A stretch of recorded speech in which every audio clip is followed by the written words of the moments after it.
Hello YouTube. So today I am streaming as well as I'm going to be reading the uh, I'm going to be reading the character stories for all the characters. So let's do it. I'm gonna try to get all my voices, and if they speak, I'm gonna try to do their voices. I can't guarantee anything, but I will definitely try. Um, I'm gonna get my reading voice.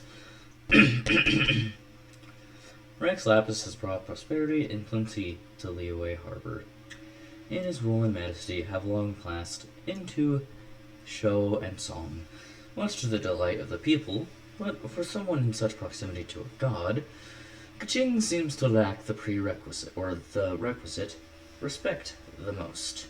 Humph. Let's be real here, but does Morax really know everything? The Liyue Keqing deal with the day-to-day happenings in the harbor, whether great or small, while Rex Lapis only descends once a year. History has shown that following Morax's lead has been the right call. Keqing believes that humans should have their own pride, and not that their views deserve equal importance, As such, she often advocates different opinions from Rex Lapis, and is the first to put such views into practice. Her radical actions have seen stellar results. They have also attracted murmurings of opprobrium among those devoted to Rex Lapis.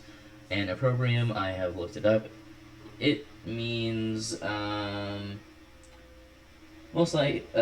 means harsh criticism from when I looked it up.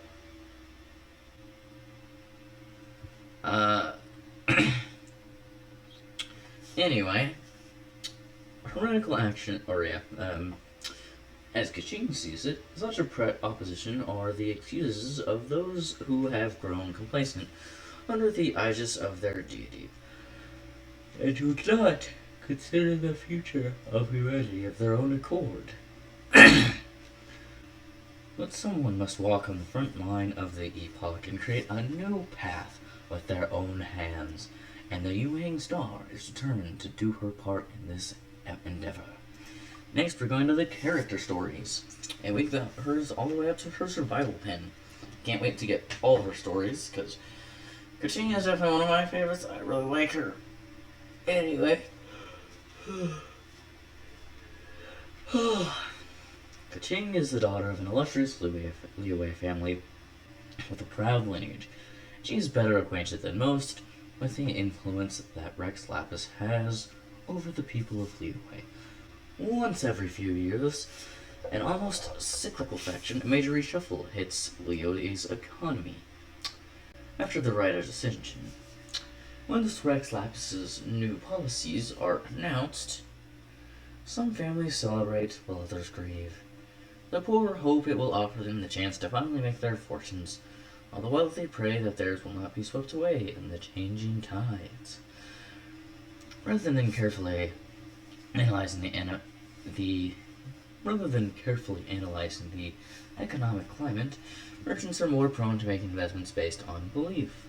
In present day Liyue, this is a forgivable strategy. Rex Lapis is a powerful deity, and he can be relied on for all things. Keqing has her reservations about all of this. What if one day Rex Lapis stops fulfilling his duty? Then what will become of the people of Liyue?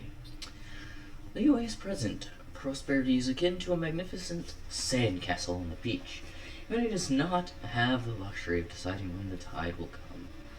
However, Keqing has been unable to garner majority support for her views. From most people, perspective life is but a brief, insignificant moment in Liyue's long history, and there is no point in working oneself up into an existential quandary. This perspective, as far as Keqing is concerned, is a lazy, cowardly one that denies there is any value at all in the existence of the human race. If humans really have no value, Keqing retorts, then why should we expect gods to care about us so much? Unwilling to compromise on her beliefs, she casts her skepticism on everything, Everything from Rex Lapis' loving kindness to the people's laziness, to the way that society runs. Issues affecting humans' fate should be handled by humans, and humans are more than capable of handling them with finesse. Finally, the day came for her now famous speech at the Rite of Ascension. Rex Lapis has much over leeway for a millennium, but what about the next 10, or the next 100 millennia? How long are we expecting this status quo to last? On hearing these words, Rex Lapis burst into hearty laughter. As for what exactly he was laughing about, only Rex Lapis himself knows. Perhaps Rex Lapis agrees. And that was my own saying. That's possible. Anyway.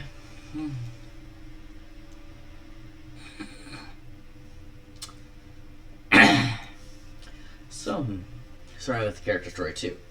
Some may be able to keep up with Keqing's forward-thinking ideas, but none can keep up with her pace of work. Perhaps in an effort to become a role model for her people, she demands of herself to work 10 times harder than the average person, and she cannot abide by any measure of laziness or inefficiency. Humans' abilities and lifespans are more limited than the gods. This means that one has no hope of living to see the day, and humans replace the gods as masters of their own universe if one allows apathy and hesitation to slow themselves down. Because of the same mindset, she is never able to synchronize her work rhythm with the people around her. Whatever the task, she does not rest until the job is done, and when something should take half the month to resolve, she will pull out all the stops to try and get it turned around within the next 48 hours. Additionally, Keqing's notion of completing something is far more ambitious than simply getting it finished. She will make sure that every relevant detail is tied up to the outside observer. She seems to be both highly efficient and a perfectionist. But not everyone is as self-motivated as Keqing. No assistant she hires ever makes it past the 3-month mark. She has received countless remonstrations urging her to be less impatient, but she meets each one with a stern rejection. Still, she has, to some extent, come around to the idea that a high staff turnover rate is a manifestation of inefficiency, and made some concessions accordingly. Today, if you encounter an assistant of Keqing's dealing with some matter 3 or 4 or even 5 years ahead of time, don't be alarmed, this is completely normal. Keqing gave them a bit of a head start, but she'll be catching up before too long. Alright, now we're going on to character story 3. And after Survival Hairpin, that'll be it for this video, but let's continue on. Yesterday's experience will become tomorrow's strength. Hold on, alright, there we go. Spending all of one's time, this is one of the principles Keqing lives by. Spending all of one's time at Eugene Terrace means seeing the same old thing day after day, but to be able to think and act as swiftly as lightning, one needs a huge amount of experience to draw on. So if Keqing sees something that needs doing, why, she'll do it herself. For example, she once served for 2 months as a laborer to better decide how to refine a plan to improve their treatment. It's hard to imagine that this young lady with so much authority vested in her has pulled carts at the chasm, rammed earth at the South Wharf, and waited tables at small diners. In addition to working, she also once took the opportunity to gather evidence with which to report a powerful individual known for his abuses. He was apprehended without any clue as to how he had been exposed, but when he was brought to the interrogation chamber by Millith, there he saw a striking young lady, dressed in fine robes. Hey, let me see if I can do it. I'll own her scum voice. Hey, haven't we met somewhere before? The words felt foolish the moment they rolled off his tongue, even to him. Especially because the Millith then introduced her as follows. This is the Yu Heng of the Liyue Keqing. Know your place and keep your Distance. Exactly. So what was he thinking? That was character story 3, so let's go through Survival Hairpin, and then we'll unlock character story 4, which is friendship level 5, and complete blah blah question marks. But we'll get those things later, and that'll be a later video. Though she is of noble birth, Keqing tries to keep her luxuries to the bare minimum that would befit her position as one of the Liyue Keqing. And when she is outside the borders of a prosperous city, she will often head deep into uninhabited areas to strengthen her knowledge and sharpen her will. She has experienced countless challenges, but unlike backpackers and adventures, she does not bring anything with her but her hairpin and her sword. As long as it is infused with electro, a hairpin can become a knife of unmatched sharpness, cutting grass, chopping firewood, skinning game, and carving up bone are all well within its capabilities.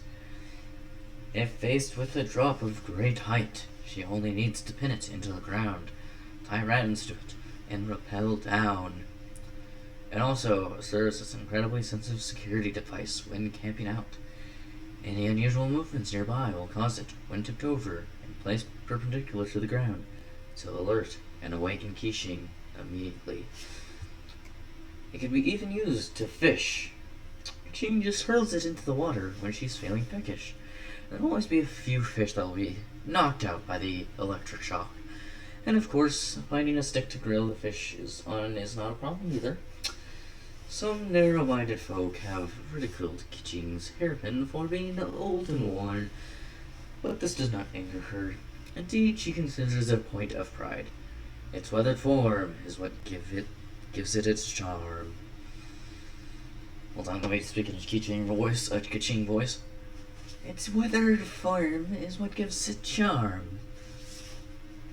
That's not that much better. Anyway, that is it for today. I will see you guys later. Don't forget to like and subscribe.